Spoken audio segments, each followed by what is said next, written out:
This is my review of Kaitou Joker.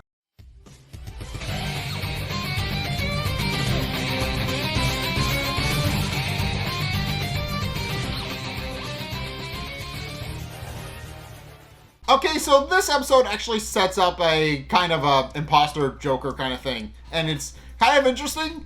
And also there's a bit of lore, I guess, for the series going forward to build on. But in any case, it actually does set up a storyline where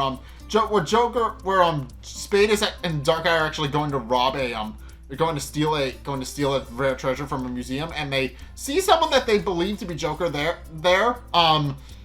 And they're immediately, they're immediately surrounded by police. But it was something interesting happens in that this quote unquote Joker actually starts opening fire on the cops from an umbrella-shaped weapon, and then proceeds to steal the treasure and escape Mary Poppins style out of one of the holes that he created in the process.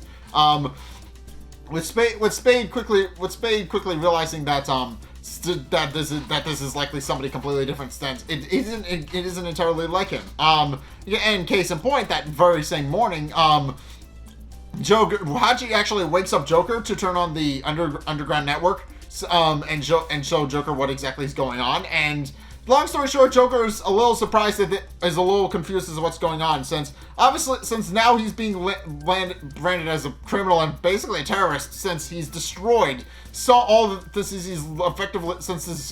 imposter is effectively destroyed and into several museums, and then proceed to stroll him, and now he's actually been written off as a copycat, as just more than a chief criminal, and is no longer a phantom thief. Joker is understandably annoyed since somebody is obviously disparaging his good name as a phantom thief and wants to see justice. And Spade agrees, who is revealed to just be there. He apparently pulled up alongside the Air Joker in his own airship, and then proceeded to walk in like it was nobody's business, and sat down and had Dark Eye prepare tea for everybody. Although Dark Eye is a little afraid of Joker, and for good reason, since during the robbery, Dark Eye actually received one of the blasts from this fake Joker, and got the wind knocked out of him. So obviously he's very much scared of Joker, since he doesn't know that this is actually an imposter. But once Spade points out that it is indeed okay, and that's absolutely 100% fine, Dark Eye then proceeds to steal his nerves and decide to make tea for everybody.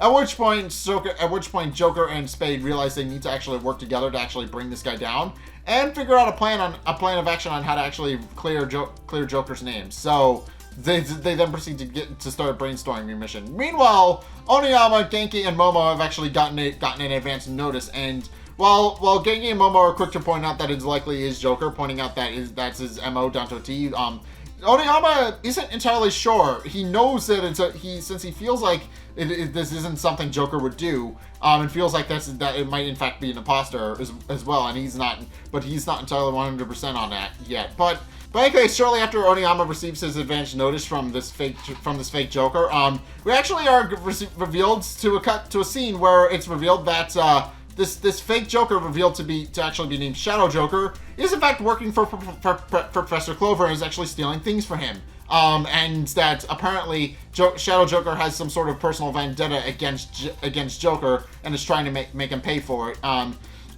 But one of the other Phantom Thieves working under Professor Clover, a young girl named Queen, who we haven't formally met until now. But she has appeared in an episode before now, but we haven't formally met her. She decides to butt in and point out that she actually wants to take the job instead of Shadow Joker, pointing out that she has a history with both Spade and Joker, and that she would be more than fitting for the job. But Trick actually points out that they actually will save her for when the time is right, and that that Joker, since Shadow Joker's playing is far along now, they might as well use him. At which point it then cuts to the Moonlight Grand Hotel where the next robbery is supposed to take place, and Oniyama is standing around with his cops and is waiting for Joker or Shadow Joker to make their move.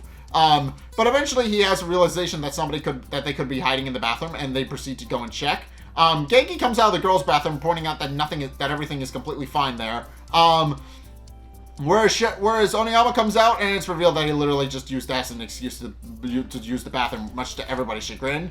But as it turns out, he was right. He just didn't realize it. As it turns out, Joker and Hachi were actually hiding in the supply closet. And after they emerge after Oniyama leaves, they proceed to dress up in their disguises, deciding to dress up as news reporters, so that they can actually catch the imposter in the act, so they can actually film him and expose the truth and clear Joker's good name. So they decide to do exactly that, even putting on a fake news report. Although Joker kind of gets itchy fingers and tries to steal the crown early, which Hachi warns him not to do, since A, he's on camera, and B, they have to wait until the imposter has actually exposed himself. But in case as everybody's gathered around waiting for this fake Joker to show up, the lights actually go off, and then immediately go back on, and the crown that Shadow Joker forewarned is actually missing. And Oniyama wonders who could have actually stolen it, since there's no way he could have actually escaped. But Joker just kind of confirms that, pointing out that obviously the person who stole it is still very much in the room. And then points to Genki, pointing out that she actually is indeed Shadow Joker, and that she in fact stole the crown. Case in point, Joker actually reveals that he sprinkled shock dust all over the floor, and that if somebody were to come close to the pedestal, they would have been caught in the act. So, and sure enough, Genki's footprints are all over the crime scene. So it quickly becomes apparent that Genki is indeed the one who stole it. So, At which point Genki actually does reveal that she is indeed Shadow Joker, and reveals that she is the shadow that will extinguish the shining knight, and which is just kind of really cheesy, and then reveals herself to be Shadow Joker. At which point Oniyama and Momo wonder what happened to the actual Genki. And Shadow Joker just reveals that he tied her up and locked her in the bathroom, and that she's likely screaming for help, and nobody can actually hear her because she duct taped her mouth shut. At which point Momo runs immediately into the bathroom to go and rescue her. As Oniyama and the others try to gather around and try to stop Shadow Joker.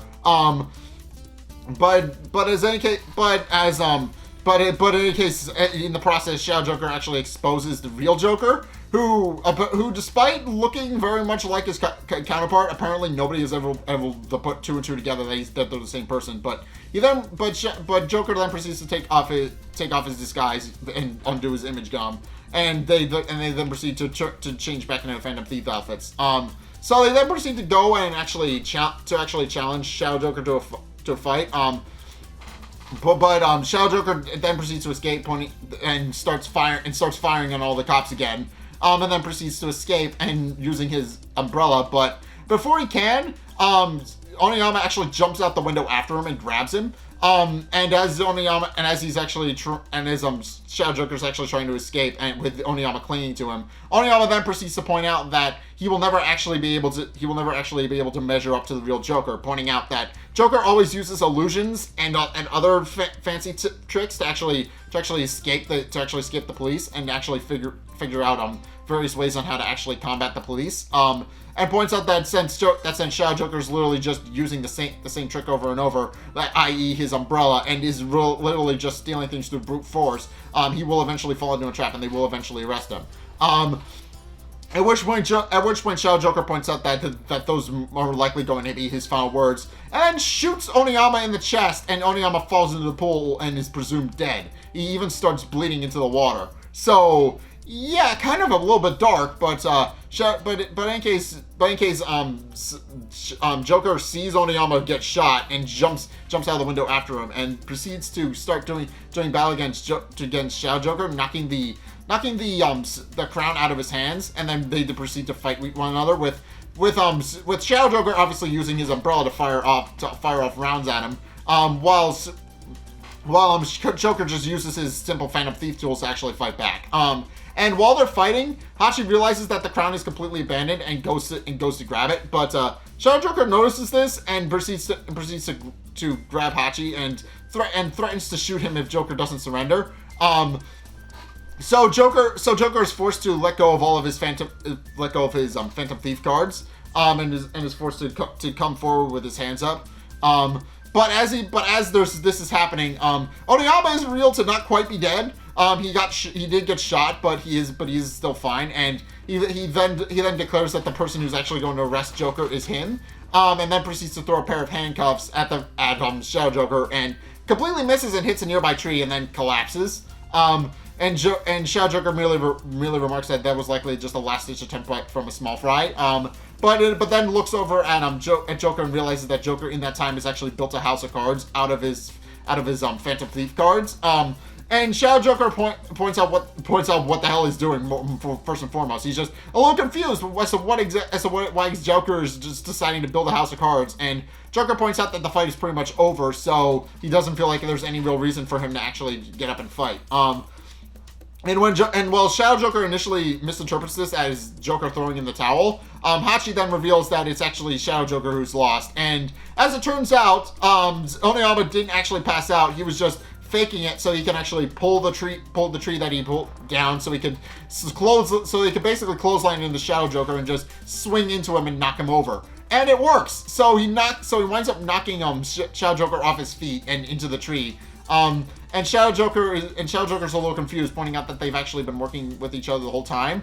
And points out that he's a little surprised that Joker actually let Oniyama defeat him, only for Oniyama to reveal that he's actually not Oniyama and that he was actually Joker the whole time, and that the Joker we thought was Joker was actually Spade the whole time.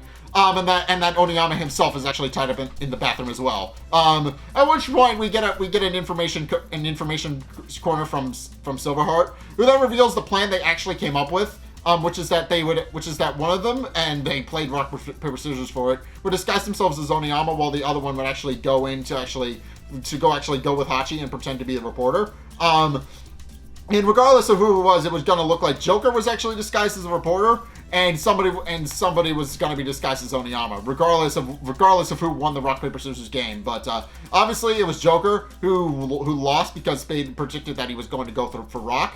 And they then proceed to kind of corner Shadow Joker, using that simple trick. But in case, Shadow Joker's a little annoyed that he's actually lost, but he then points out that he will actually succeed in defeating them next time. Case in point, as the cops are coming out, led by Oniyama, Shadow Joker actually escapes on a chopper, manned by one of Professor Clover's men, and declares that he will eventually not only defeat steal Joker's identity, but everything about him, and then proceeds to escape and go back to Professor Clover's hideout. And Oniyama temporarily forgets to arrest Joker, pointing out that he did steal something and that he will be under arrest for it. But more to the point, he points out that he's just happy that Joker was able to clear up the misunderstanding regarding his doppelganger, and that now his good name as a Phantom Thief has actually been cleared. So yeah, while Oniyama is very much an antagonist of the series, he, as we established, again, he's willing to work with Joker, and there's a line where he isn't willing to cross, where he is planning to arrest Joker anyway because he stole something, but he does point out that he's just kind of happy that it turned out he was right, and that Joker didn't actually turn to the dark side. But in case, as Oniyama and his cops proceed to try and go and arrest Joker, because obviously they stole a crown, Darkeye actually shows up in the airspace and picks them up, and Joker, Spade, and Hachi actually escape. But Oniyama just kind of smiles to himself, which Genki and Momo get confused by, pointing out that their rival escaped. But as we established, Oniyama kind of admires the fact that Joker has actually cleared his good name, so he's happy that he can continue, that Joker actually managed to get a happy ending. So yeah, it's implied that he doesn't really hate Joker. It's just that Joker is kind of well, interesting. So the fact that Joker just kind of had to expose a fake version of himself. He can admire that. And he can admire that Joker ultimately came out on top in that fight. so he's not really particularly annoyed. He is a little bit, but not to the extent where he's like, yeah, he's going to arrest him next time, but he knows that Joker was doing the right thing the entire time, so he's not particularly worried about it. But in any case, they then proceed to get into the chopper, and after Joker and Spade kind of fight over who should get the crown, pointing out since obviously they both contributed to stealing it. Joker Hachi actually does submit filming that he did, and submits it to the Underground Network, and with that, the Joker's name is actually officially cleared, and it's now been broadcast all over the Underground News Network. So obviously now everybody in the Underground that watches the Underground News Network will actually know that Shadow Joker is indeed a fake. So yeah, now because of that, Joker actually got his name cleared. So happy ending, but as we found out, not quite, because then Shadow Joker then proceeds to, as we said, Shadow Joker proceeds to return back to Professor Clover's hideout, where he's confronted by Queen, who points out that Shadow Joker failed, and points out that she's probably going to step into the ring next time to show Shadow Joker how it's done, since again she knows how Joker operates, and that she can't wait to, and that she actually has her own personal reasons to actually go after Joker. But in any case, yeah, this episode was kind of interesting. It sets up that Professor Clover is still very much working, very much involved in Joker's life, and is actually trying to interfere, and is actually trying to stop Joker from interfering with his plans, whatever they are.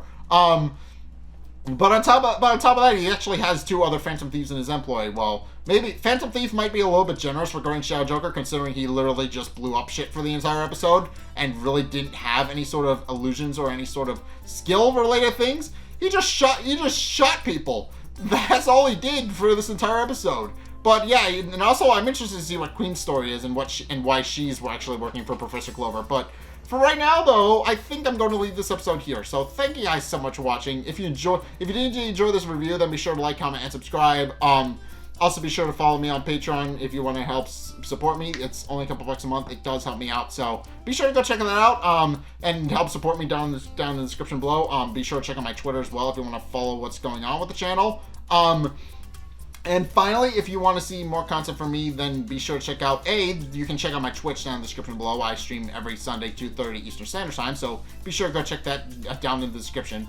And B, you can actually check out the videos linked in the end screen. The top video is the most recent one, and whereas the Bond video is recommended to you based on what you've already seen. So if you want to try something new or see more of what you like, then be sure to check both of those videos out. But regardless of whether or not you do any or all those things, thank you guys so much for watching. Until next time, I'll see you guys in the next video. Peace!